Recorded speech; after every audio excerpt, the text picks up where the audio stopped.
خوبی اللہ نے دین الاسلام کو عطا فرمائی کہ اس میں ہر زمانے کے اندر اس زمانے کے لیے جن جن صلاحیتوں کی ضرورت ہے ان صلاحیت کے لوگوں کو اللہ نے پیدا فرمایا ہر زمانے کے اندر.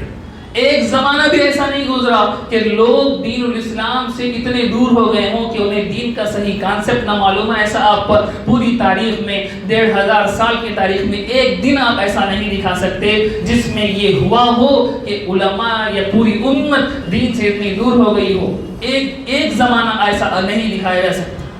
کیوں؟ اس لیے کہ اللہ نے اس دین کے تحفظ کے لیے ہر زمانے میں اس زمانے کے لیے جن جن صلاحیتوں کی ضرورت تھی اللہ نے ویسے ویسے لوگوں کو پیدا فرمایا. حدیثوں کو جمع کرنے کا زمانہ آیا, حدیثوں کو جمع کرنے کی ضرورت پیش آئی, اللہ نے محدثین کو کھڑا کر دیا. لیکن جب وہ ضرورت ختم ہو گئی آج ویسے محدثین نہیں پیدا ہو رہے. آج امام بخاری رحمہ اللہ جیسا کوئی محدث نہیں پیدا ہوا. آج امام مسلم رحمہ اللہ جیسا کوئی محدث نہیں بن سکتا. آج امام نسائی رحمہ اللہ جیسا محدث آج پیدا نہیں ہوا, نہیں ہو سکتا, کیونکہ اس زمانے میں حدیثوں کو جمع کرنے کی ضرورت نہیں ہے. زمانے کی ضرورت پیش آئی فقہ کو مدون کرنے کی کہ عرب سے دین نکل کر باہر جا رہا تھا, عرب سے دین نکل کر عجم میں جا رہا تھا. عجمی تہذیب اور عربی تہذیب ایک دوسرے سے منگل ہو رہی تھی, ہزاروں قسم کے ایشوز پیدا ہو رہے تھے. آپ سمجھ رہے ہیں تہذیبوں کے تصادم سے یا تہذیبوں کے اندر ایک دوسرے میں منگل ہونے سے کتنے ایشوز پیدا ہو سکتے ہیں. عرب میں جب تک اسلام تھا بالکل سمپل تھا, کوئی مسئلہ نہیں تھا. صحابہ کو اللہ کے نبی نے کہا کہ کرنا ہے, صحابہ نے کیا. صحابہ سے اللہ کے نبی نے فرمایا نہیں کرنا ہے, صحابہ نے نہیں کیا. بس عرب کا مزاج اتنا ہی سمپل تھا. عرب کے یہاں عمل کے اوپر فوکس تھا, عرب کے یہاں سوچنے پر زیادہ فوکس نہیں تھا. وہ بال کی کھال نکالنے کے عادی نہیں تھے. اللہ کے نبی ایک مرتبہ مسجد نبوی کے اندر داخل ہو رہے ہیں, صحابہ تذکرہ کر رہے ہیں. اللہ کے نبی پوچھتے ہیں کس کے بارے میں تذکرہ کرتے ہیں؟ صحابہ فرماتے ہیں تقدیر کے مسئلے پر ڈسکس کر رہے ہیں. اللہ کے نبی ناراض ہوتے ہیں, فرماتے ہیں کہ اس مسئلے پر تم زیادہ غور و فکر نہیں کر سکتے. آگے صحابہ نے نہیں کیا کہ ہم کیوں غور و فکر نہیں کر سکتے, یہ انہوں نے نہیں کہا. ان کا مزاج ہی نہیں تھا, کیونکہ عربی تہذیب کے اندر سمپل سی بھی تھی. ان کے یہاں آپ حکم دیں تو وہ کریں گے, آپ منع کر دیں گے تو وہ رک جائیں. اللہ کے نبی نے فرمایا الرحمن علی العرش استوى, رحمان عرش پر مستوی ہیں, رحمان عرش پر اب عرش پر موجود ہیں.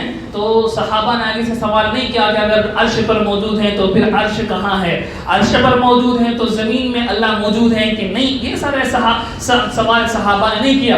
عرش پر موجود ہیں تو عرش بڑا ہے کہ زمین اللہ بڑے ہیں, عرش پر موجود ہیں تو اللہ مظروف ہو جائیں گے, اللہ عرش پر ہیں تو یہ جو ظرف عرش ہے وہ بڑا ہو جائے گا. میں کرسی پر اسی وقت بیٹھوں گا جب یہ کرسی مجھے گھیر کر رکھی ہوں. ایک لکڑی پر میں نہیں بیٹھ سکتا. کیوں نہیں بیٹھ سکتا؟ کیونکہ لکڑی میرے سے چھوٹی ہے, چھوٹی چیز پر بڑی چیز نہیں آ سکتی. میں اس کرسی پر سما رہا ہوں اس لیے کہ یہ کرسی مجھ سے بڑی ہے. یہ کرسی مجھ سے چھوٹی ہوتی تو میں اس کرسی میں نہیں آ سکتا. میں کرسی پر آ رہا ہوں, میں کرسی میں سما رہا ہوں. اس کا مطلب یہ ہے کہ میں چھوٹا ہوں, کرسی بڑی ہے. میں چھوٹا ہوں, کرسی بڑی ہے. میں بڑا ہوتا تو کرسی میں نہیں سماتا. میرے اندر زیادہ کثافت, میرا باڈی ماس زیادہ ہوتا, وہ کرسی کا باڈی ماس کم ہوتا تو کرسی میرے نیچے نہیں آتی, وہ ٹوٹ جائے گی, وہ کھسک جائے گی, وہ اس کے اوپر میں نہیں جموں گا.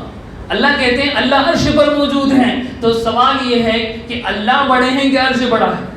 اللہ بڑے ہیں کہ عرش بڑا ہے, کیونکہ بڑی چیز پر ہی چھوٹی چیز آتی ہے, چھوٹی چیز پر تو بڑی چیز نہیں آتی. یہ سوالات صحابہ نے نہیں اٹھائے, یہ سوالات صحابہ نے نہیں اٹھائے. کیوں نہیں اٹھائے؟ اس لیے کہ عرب کا مزاج, عرب کی کلچر, عرب کی تہذیب اور ان کی سویلائزیشن اس طرح ڈیولپ ہوئی تھی کہ انہیں عمل پر فوکس کرنا تھا, انہیں کام کرنا تھا, انہیں باتیں نہیں کرنی تھی. وہ گفتار کے غازی نہیں تھے, وہ کردار کے غازی تھے, وہ عمل کے اوپر اترتے تھے. اللہ کے نبی نے فرمایا, انہوں نے کر دیا. لیکن یہ اس وقت تک بات ٹھیک تھی جب تک دین الاسلام عرب کے اندر رہا. جب دین عرب سے باہر نکلا, ایران کی تہذیب, فارس کی تہذیب, رومی تہذیب, یہ ساری تہذیبوں کے ساتھ عربی تہذیب منگل ہوئی تو بہت سارے ایشوز پیدا ہو, بہت سارے مسائل پیدا ہو گئے. اسی لیے ہم دیکھتے ہیں کہ عرب سے دین نکلنے کے بعد ہی عقائد علم الکلام کے علماء پیدا ہوتے ہیں, کیونکہ اس وقت ضرورت تھی اس علم کی. اسی زمانے میں فقہ کے علماء پیدا ہوتے، اس سے پہلے فقہ کے علماء آپ نہیں لکھا سکتے۔ امام اعظم ابو حنیفہ رحمہ اللہ پہلی صدی ہجری کے آخر میں پیدا ہو رہے ہیں۔ کیوں اس وقت پیدا ہو رہے ہیں؟ اس سے پہلے کوئی بڑا محدث یا بڑا فقیہ کیوں نظر نہیں آیا؟ اس لیے نظر نہیں آیا کہ اس سے پہلے ضرورت نہیں تھی۔ اس سے پہلے کیا نہیں تھی؟ ضرورت نہیں تھی۔ تو اللہ رب العزت نے یہ انتظام اس دین کے ساتھ خصوصیت کے ساتھ فرمایا ہے کہ اس دین کو جس زمانے میں جس چیز کی ضرورت ہوتی اللہ ویسے لوگوں کو تیار کرتے ہیں۔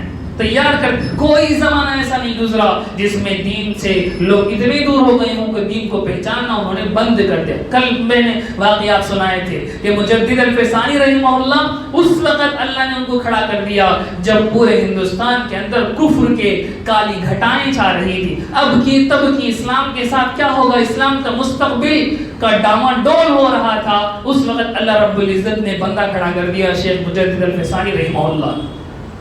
تو ایک چیز جو اسلام کے ساتھ خصوصیت کے ساتھ متعلق ہے وہ ہے رجال اللہ کے سلسلے کے حوالے سے یہ ہے کہ اللہ نے ہر زمانے میں ایسے رجال کو پیدا فرمایا ہے جس کی اس زمانے میں ضرورت ہے، جس کی اس زمانے میں ضرورت۔ انگریزی حکومت یہاں آئی، سارے مسلم بادشاہوں کو انہوں نے ختم کر دیا، بڑے بڑے مسلم علماء کو انہوں نے اڑا دیا، ہزاروں مسلم علماء کو انہوں نے سولی پر چڑھا کر یہ حالت انہوں نے کر دی کہ جس مجاہدین جن کے باپ داداؤں نے انگریزوں کے خلاف علم بغاوت بلند کی تھی ان کے بچے روڑوں پر آ گئے، ان کے بچوں کو کھانے کے لالے پڑ گئے، ان کے بچوں کی دیکھ بھالی کے لیے کوئی صورتحال نہیں تھی۔ ایسے سینکڑوں بچے ہو گئے تھے کہ باپ جنگ آزادی میں شہید ہو گئے، دادا جنگ آزادی میں شہید ہو گئے، چچا انگریزوں کی جیل میں بند ہیں، دیکھنے والا کوئی مرد گھر میں موجود نہیں ہے، تو بچے گلیوں پر آ گئے۔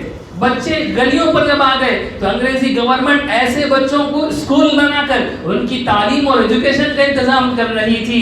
نتیجہ یہ ہو رہا تھا کہ جن کے باپ اور دادے انگریزوں کے خلاف علم بغاوت بلند کر کے اسلام کے تحفظ کے لیے کھڑے تھے، انہی کے اولاد انگریزی غلامی میں جا رہی تھی۔ آپ سمجھ رہے ہیں کتنا بڑا ایشو تھا۔ اس زمانے میں چند علماء اللہ والے کھڑے ہوتے ہیں، مدرسوں کا سسٹم انہوں نے سوچا کہ بالکل وہی کانسیپٹ جو کانسیپٹ انگریز یوز کر رہا ہے کہ فری میں تعلیم دیں گے، فری میں کپڑا دیں گے، فری میں روٹی دیں گے اور اس طرح سے ہم دین کی تعلیم سکھائیں گے۔ ان کے باپ دادے انگریزوں کے خلاف جہاد کرنے والے تھے، ان کو بھی ہم مجاہد بنائیں، ان کو بھی ہم اسی لیے مدرسے اس زمانے سے چلے ہیں اور آج تک ان کے یہاں فیس کا کوئی انتظام نہیں لایا گیا، اسی لیے آج تک ان کے یہاں کھانے کا انتظام فری کروایا گیا، کپڑوں کا انتظام فری کروایا گیا۔ کیوں؟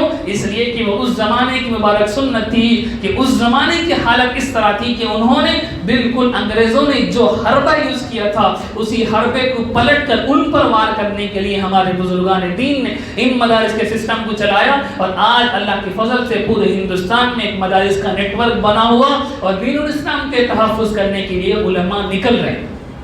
تو کہنے کا مطلب یہ ہے کہ یہ خصوصیت صرف دین الاسلام کو حاصل ہوئی، کسی دوسرے مذہب کی یہ خصوصیت نصیب نہیں ہوئی۔